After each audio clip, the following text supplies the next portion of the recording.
एक बार एक ऋषि ने सोचा कि लोग पाप धोने के लिए सभी लोग गंगा जाते हैं। ऐसे में सारे पार गंगा में ही समा जाते हैं। इस तरह तो गंगा भी पापी हो जाएगी। उस ऋषि ने ये जानने के लिए आखिर पाप जाता कहाँ है, तपस्या की। तपस्या करने के फलस्वरूप देवगण प्रकट हुए।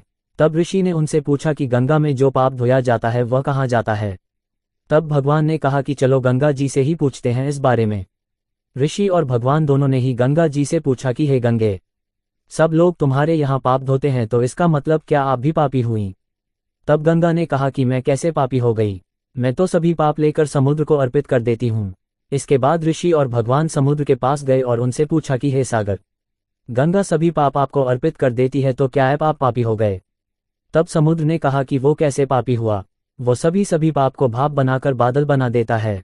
अब ऋषि और भगवान दोनों ही बादल के पास गए, उनसे पूछा कि हे बादल, समुद्र पापों को भाप बनाकर बादल बना देते हैं तो क्या आप पापी हुए। बादलों ने कहा, मैं कैसे पापी हुआ, मैं तो सभी पाप को वापस पानी बना देता हूँ और धरती पर गिरा देता हूँ।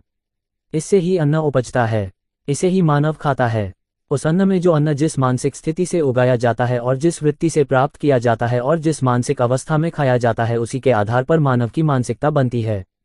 यही कारण है कि कहा जाता है कि जैसा खाए अन्न वैसा बनता मन।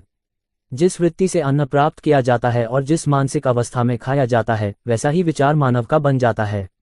ऐसे में हमेशा भोजन शांत रहकर ही ग्रहण करना चाहिए।